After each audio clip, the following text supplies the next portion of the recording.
Olá, galerinha do oitavo ano, Prof. Thaís na área, e hoje nós vamos então falar sobre o livro O Labirinto no Escuro de Luiz Dil, da editora Positivo. Esse foi o livro do nosso segundo bimestre e vocês já me entregaram os resumos, por isso agora então nós vamos comentar este livro camada por camada, embora eu acredito que isso seja difícil, porque Luiz Dil conseguiu uma façanha mesmo, ele nos surpreendeu. Ele nos provocou, ele nos instigou e no final das contas nós ficamos sem saber o que aconteceu com o Nicolas. Finais abertos são realmente incríveis. Parabéns, Luiz Dil, por esta obra. Quando nós começamos a ler este livro, logo, no princípio, nós vemos que tem um personagem principal. Falando nisso, tem umas folhas aqui, uns desenhos, umas folhas de guarda bem interessantes. As ilustrações são de Fernando Vilela. Quando nós começamos o livro, Nicolas abre os olhos, não consegue enxergar, o mundo à sua volta é um amontoado de borrões esbranquiçados sem forma. E daí para frente nós vamos entendendo que Nicolas está numa clínica, num instituto. Tudo é branco, mas ele se lembra de algumas coisas, ele se lembra da mobília do seu quarto, ele se lembra vagamente de como é a sua vida. E detalhe, prestem bem atenção nisso, numa rua fedorenta, cheia de pessoas. As lembranças ficam sempre confusas, ele está amarrado a uma cama, amarras de couro prendem seus pés, suas mãos e a sua cabeça também. De repente entra um senhor. No livro descreve com aparência oriental, muito bem vestido, e sempre Luiz Dil chama a atenção para a questão da gravata dele. E nós sempre ficamos pensando então na gravata do médico. Esse doutor se apresenta, pergunta se o menino sabe por que está ali, o menino fica confuso, não sabe se está louco, o que está acontecendo, se a família o internou, ele não entende nada. A partir daí, eles fazem um trato que Nicolas promete se comportar e tal, ele é solto.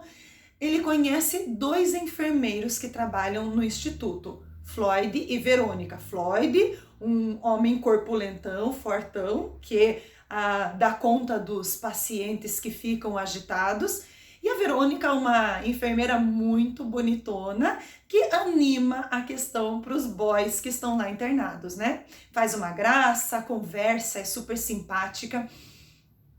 E depois aparece um outro personagem, um tal de Amaury com Y. Esse Amaury com Y é também um paciente, detalhe, ele é o paciente 15, o Nicolas é o paciente 27. O Amaury acaba sabendo de algumas coisas e tenta conversar com o Nicolas, mas muitas vezes ele é impedido. Dentro desta clínica, que é toda branca, janelas lacradas, porta lacrada, idas ao banheiro com a companhia do Floyd somente, quando se vai ao refeitório, que é grande, participa-se desse refeitório sozinho, jantares, almoço, janta, café da manhã, sempre sozinhos. Então, assim, é tudo muito misterioso. E o livro vai nos enredando, aproveitando essa brincadeira, ele vai nos enredando e você fica sem saber o que está acontecendo. E você vai ficando tão nervoso quanto o Nicolas, porque Nicolas começa a receber uns vídeos que ele mesmo gravou, contando de algumas memórias que, quando ao assistir, ele não se lembra de ter feito aquele vídeo. Aparentemente, ele está participando de um experimento que fala a respeito de memória, de expandir a memória, porque do nada ele começa a citar coisas, informações, fatos, músicas, poemas que ele não conhecia antes. E ele fica pensando, como é que eu sei disso? Como é que isso veio parar na minha cabeça? Ele sente algumas dores fortíssimas de cabeça e tem uns pontinhos no braço. Então você fica pensando, será que implantaram um chip na cabeça dele? Será que estão dando drogas para ele? E você vai criando várias suposições, várias hipóteses para tudo isso. O que acontece? Gente, isso é um resumo, não é somente uma resenha ou uma sinopse. Percebam a diferença do que a Prof está fazendo aqui, tá? Se fosse uma sinopse, eu só contaria um apanhado da história para que vocês ficassem curiosos e quisessem ler. Se fosse uma resenha, eu pegaria esse mesmo apanhado da história, daria minha opinião para instigar mais ainda a leitura. Mas como é um resumo, eu vou contar o final, tá? Até porque vocês já leram e já me entregaram o trabalho. No final do livro, nós vemos uma tentativa de fuga do Nicholas, né? Para fazer com que ele se acalme no instituto. A irmã dele faz uma visita, eles se abraçam, choram. A visita é muito curta, muito breve, e você tem a sensação de que o Nicholas sairá desta clínica, desse instituto, desse experimento em 2 dias. Sinceridade, você fica todo cheio de euforia, animado, vai acabar esse tormento na vida do Nicholas. E o final do livro é mais surpreendente do que o livro todo. No final do livro, o tal do Floyd não é o Floyd, é um tal de Luiz Roberto. E esse Luiz Roberto deixa Nicholas cerca de 20 quilômetros, né, distante do instituto, e conta para ele uma verdade, que agora nós não sabemos se essa é a verdade. Essa possível verdade é que Nicholas era um menino de rua e ele foi apanhado, foi tirado da rua para fazer parte de um experimento, justamente de expansão da memória. O experimento deu errado e então ele é descartado. A cobaia deveria ser descartada. Nós imaginamos que cobaias descartadas haverá mortes ou coisa parecida, vão esconder o corpo e tal. Mas esse Luiz Roberto, não sei por que, sente pena do Nicholas, o abandona num lugar remoto qualquer. Mas Nicholas tem pura certeza de que ele tinha uma família, ele tinha um pai, ele tinha uma mãe, ele morava num apartamento, ele tinha uma vida, ele tinha uma namorada, e ele então termina o livro com ele pensando em sair em busca desta família.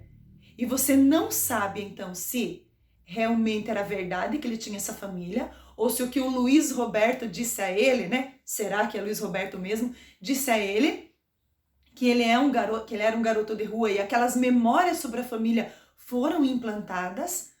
Então, o livro é realmente surpreendente. Você termina cheio de questionamentos e detalhe, como nós todos lemos juntos, nós vamos conversar, nós vamos criar hipóteses, nós ficamos falando sobre o livro. Essas são proezas de um bom autor, de um bom escritor, fazer com que o livro caia na boca do povo, né? Fique sendo falado, sendo comentado, sem que as pessoas tenham um final pronto, enlatado, né? Certinho. Depois que você termina o livro, você volta e tem umas partezinhas, deixa a prof achar aqui para vocês. Oh, meu Deus, quer ver que eu não vou achar agora essa partezinha? Olha só. Onde está essa partezinha? Eu deveria ter marcado, né? Achei, pronto.